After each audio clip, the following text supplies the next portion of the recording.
Всем привет, с вами Тори-чан! Знаете, я уже 11-й год живу в Японии, но несмотря на это, каждый день узнаю для себя что-то новое. И сейчас я понимаю, что если бы я знала это, когда я только приехала в Японию 11 лет назад, мне было бы намного проще жить здесь, и я бы сэкономила много денег и много нервов, что не менее важно. Поэтому сегодня у нас будет видео о 5 самых главных вещах, которые я хотела бы знать, когда я приехала впервые в Японию, и надеюсь, что эти вещи будут кому-то из вас полезны, и вы не будете делать мои ошибки. И первое, это то, что японцы не ангелы. Да, в Японии редкость, когда кто-то у вас украл кошелек в поезде или в маршрутке. Японцы часто оставляют телефон на столе, когда идут в туалет в кафе, допустим, или занимают место своей сумкой, вещами, не боясь, что это кто-то украдет. И ты думаешь, что вот все японцы, наверное, добрые няшки. Но в реальности это не совсем так, особенно если ты не знаешь японский язык. Один из таких случаев, которые я сейчас вспоминаю и понимаю, что, наверное, японцы меня тогда надурили, потому что я была молодая 18-летняя иностранка, которая говорит на японском языке, но не настолько хорошо, поэтому она, наверное, даже не поймет, если мы ее надурим. Это когда я переезжала из моей маленькой студенческой квартирки в другую квартиру в Токио. И тогда мне нужно было переехать и перевезти некоторые мои вещи и выкинуть некоторую ненужную мебель. И я тогда не знала, как проходит процесс переезда в Японии, сколько это стоит и как, в принципе, искать фирму, которая будет перевозить мои вещи. Я просто поискала в интернете фирма, которая перевозит вещи по Токио. Мне выдало несколько сайтов, и первая моя ошибка была, это то, что я на такой сайт, где написано, что мы посчитаем, сколько будет стоить ваш переезд, только введите вашу информацию, я ввела мою личную информацию. Я ввела все, что они требовали, и где я живу, и куда я переезжаю, и мой телефон, и мой имейл, и мне начали звонить на телефон десятки разных фирм, которые перевозят вещи, потому что, оказывается, это так работает. Есть такие сайты, которые пишут, что мы посчитаем, сколько это будет вам стоить, но они не всегда считают именно и дают какую-то точную сумму, а дают вашу личную информацию разным фирмам, которые перевозят вещи, и они начинают вам звонить на телефон и пытаться договориться, чтобы вы выбрали именно их фирму, или писать много имейлов, если вы имейл свой оставили.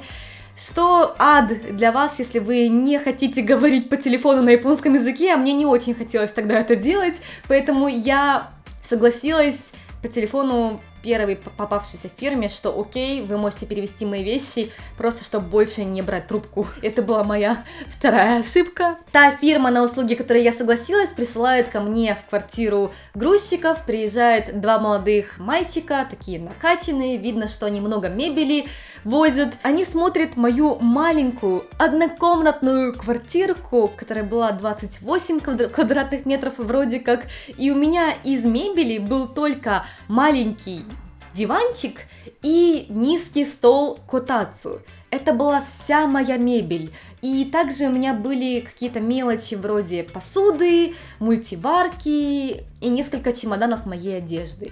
Все. И я им говорю, мне нужно перевезти вот эти вот чемоданы с моей одеждой, а этот маленький диван и стол мне не нужны, потому что они были уже довольно старые, я хочу их выкинуть.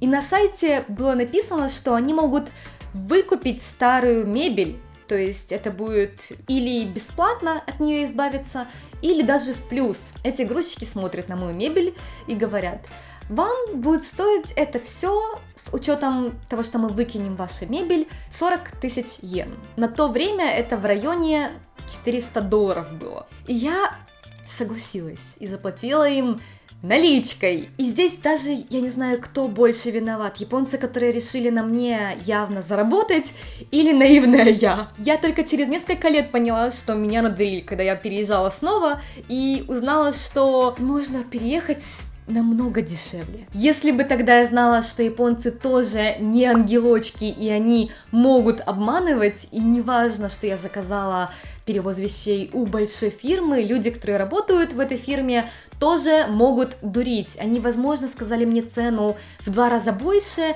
и половину положили себе в карман. Мы этого никогда не узнаем.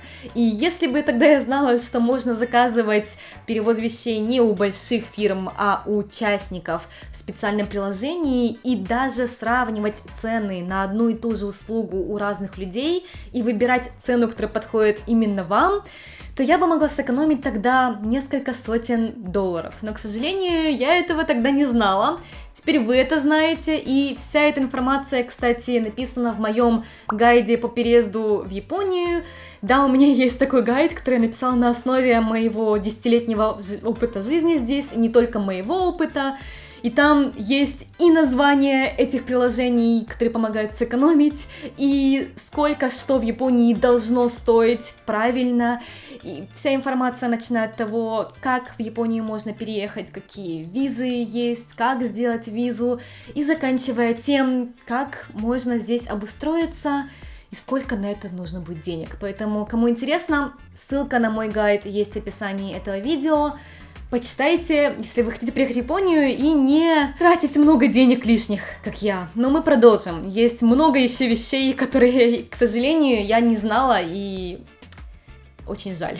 Вторая вещь, которую, если бы я знала, когда только приехала в Японию, я смогла бы сэкономить очень много денег. Речь даже не о сотне долларов, а намного больше денег и нервов. Это то, что студенты в Японии могут не платить пенсию, но с одним очень важным условием. Когда мне было 20 лет, я училась на 1 или 2 курсе университета в Японии, и мне пришло вот такое вот большое письмо, такой толстый конверт, все на японском языке. Я его открыла, посмотрела, там что-то было написано. И хоть я училась на 1 курсе университета, это не значит, что я была профи читать огромный текст на японском языке с кучей иероглифов. Поэтому я посмотрела, подумала, что это может быть, что-то важное, и выкинула. Спустя 3 года я на 4 курсе университета делаю дипломную работу, защищаю ее, прошла несколько собеседований в фирму и устроилась в хорошую архитектурную фирму, меня взяли на работу. В процессе, когда меня оформляют как официального сотрудника фирмы, чтобы мне смогли сделать рабочую визу, мне говорят, принесите нам пенсионную книжечку. На что я говорю, у меня нет никакой пенсионной книжечки. И мне говорят, ее можно взять в пенсионном бюро. Я иду в пенсионное бюро, а это что-то вроде налоговой, только там оформляют все необходимые документы, связанные с пенсией. И говорю, мне нужна пенсионная книжечка. Мне ее дают, такую голубую пенсионную книжечку, я впервые ее получаю.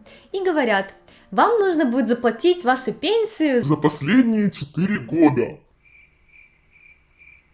Я такая, что? Мне было тогда уже 24 года. В Японии с 20 ты считаешься совершеннолетним. И тогда, когда мне в 20 лет пришел большой толстый конверт, это, оказывается, был конверт, скорее всего, связанный с пенсией. И там, возможно, была какая-то нужная информация, которую я упустила на тот момент. Прошло 4 года, и за эти 4 года, конечно же, я не платила ни копейки пенсии, пока училась в университете. Я платила страховку, да, потому что приходили понятные конверты с стоимостью страховки, но пенсия ничего не приходила. И поэтому я была в шоке, когда мне сказали, что мне нужно будет заплатить 800 тысяч йен, а это примерно 8 тысяч долларов. За 4 года накопилось. И я такая, да, точно, а то, что я студент университета, это никак не влияет на то, что я еще иностранный студент, мне тоже нужно платить пенсию. Они такие, вы студент, если вы пришли бы к нам с самого начала, вы смогли бы тогда подать заявку, что вы студент, и пенсию тогда можно было бы официально не платить, даже не отсрочить, а вообще не платить, если ты с самого начала подаешь заявку. Но поскольку я пришла уже, когда я была на 4-м курсе университета к ним в пенсионное бюро впервые, я могла подать эту заявку, но они отменяют оплату пенсии только за последние 2 года. То есть я подала заявку тогда, и мне отменили пенсию, которую я должна была заплатить, но только за последние 2 года. А за предыдущие 2 года, что я училась, они отменить уже не смогли. Ну вот такие правила в Японии. Поэтому мне пришлось заплатить $4000 пенсии за 2 года, которые я, по идее, могла не платить. Вообще, совершенно. И как студенту это было очень тяжело заплатить. По-моему, я брала деньги взаймы у Изми тогда. Потому что если бы я это не заплатила, в Японии довольно строго с пенсией. Могут не дать визу, если ты не платишь пенсию, тем более ПМЖ. Поэтому я решила заплатить. И после этого уже моя фирма платила мою пенсию, и мне не нужно было об этом думать. Но да, если вы студент Японии, сейчас же идите в пенсионное бюро и подавайте заявку, что вы не хотите платить пенсию, пока вы студент, если вы еще этого не сделали. Третья вещь, которую, если бы я знала, когда только приехала, она бы облегчила мою жизнь здесь намного, это то, как выбирать квартиры в Японии. И у меня есть целый отдел в моем гайде по переезду в Японию о квартирах, поэтому подробно почитайте там, кому интересно. Но самое важное, что я для себя подчеркнула за мою жизнь в Японии, это то, что лучше жить в квартире со стиральной машинкой здесь.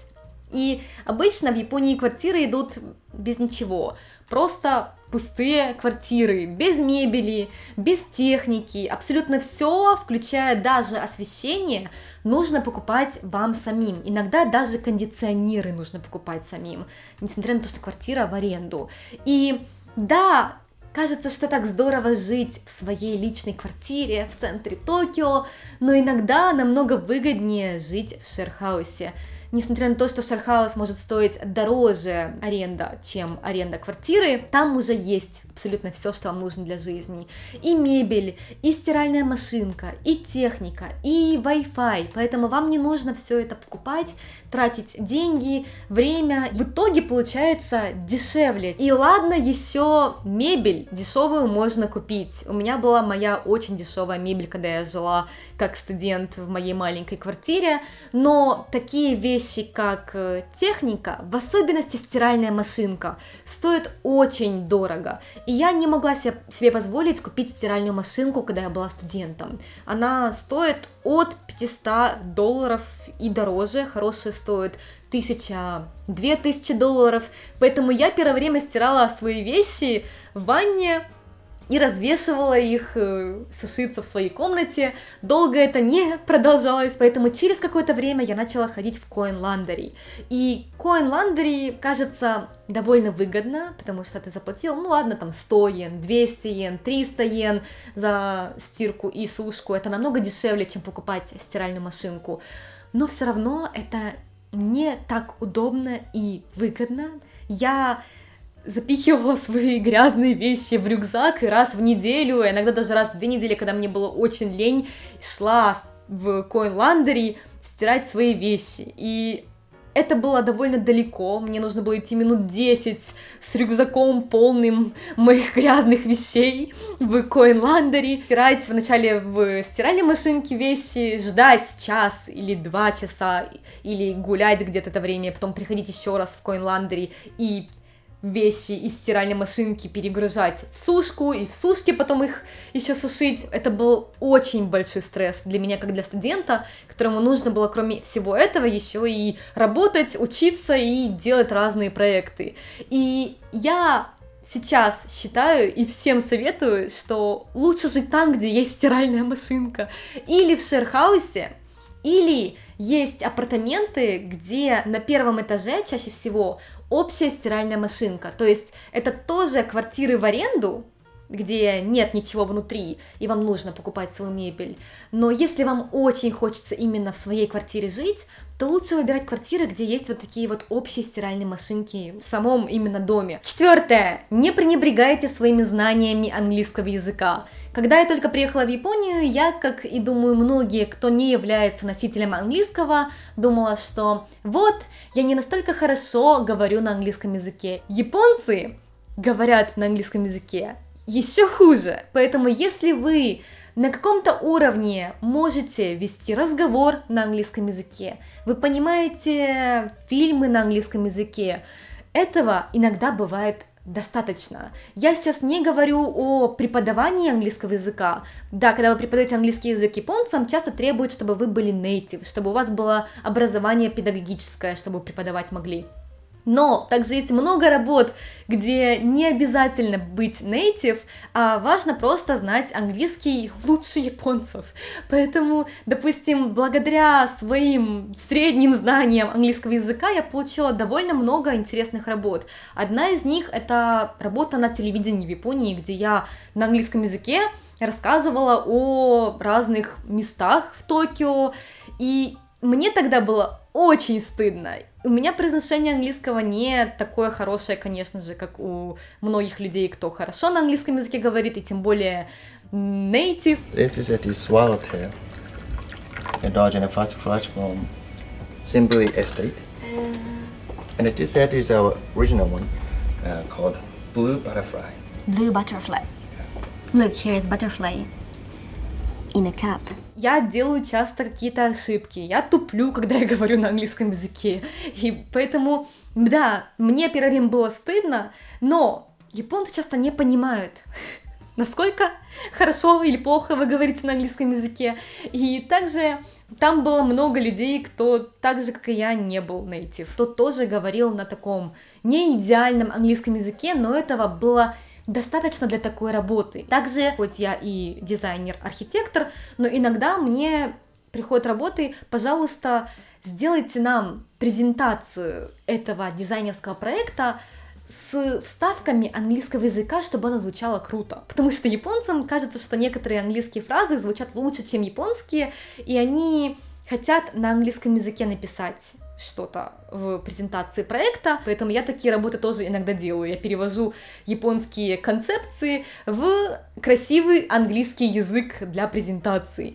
И для этого не обязательно идеально знать английский или иметь какой-то там уровень TOEIC, TOEFL. Часто я тоже использую переводчик даже для работы, но если вы в итоге смогли сделать хорошо вашу работу, это не важно.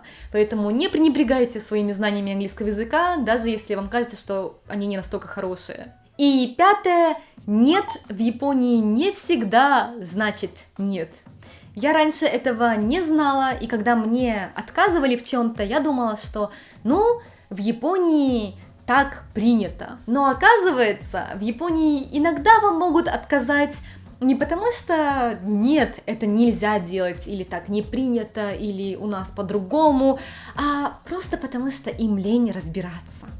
И это реальная проблема, если вы не говорите еще и на японском языке.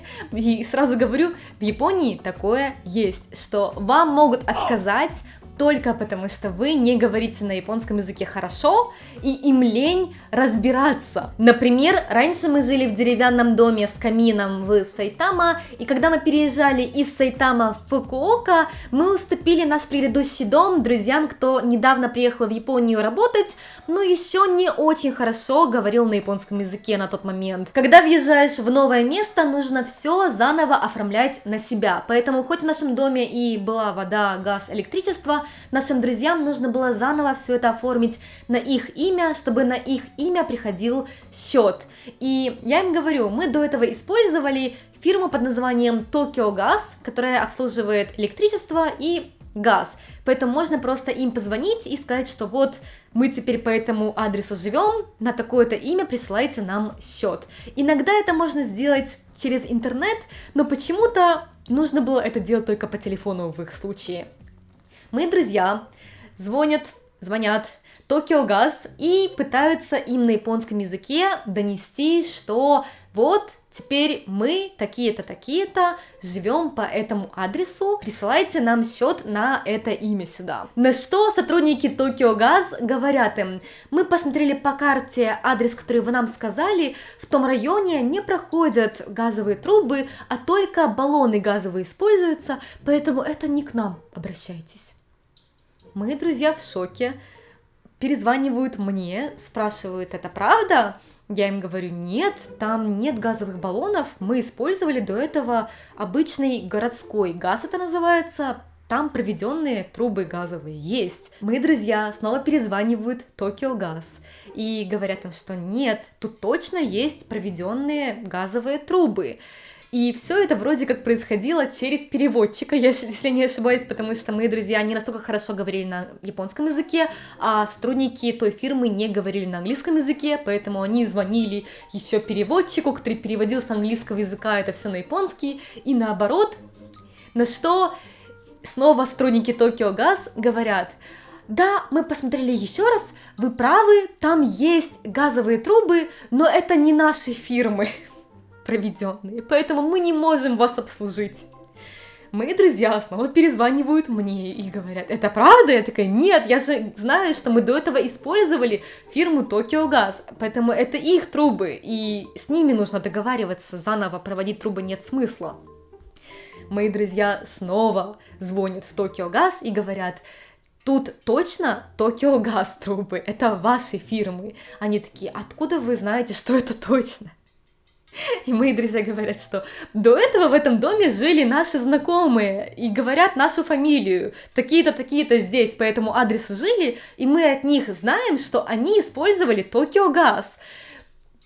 Те сотрудники были просто в шоке, они долго у них выпытывали, а откуда вы их знаете? А, это ваши знакомые? А как вы с ней познакомились? А какая у них фамилия? А, сейчас узнаю. А, да, по такой фамилии. А, точно, по такой фамилии там до этого жили. Да, знаете, вы правы, там это наши трубы, мы их обслуживаем.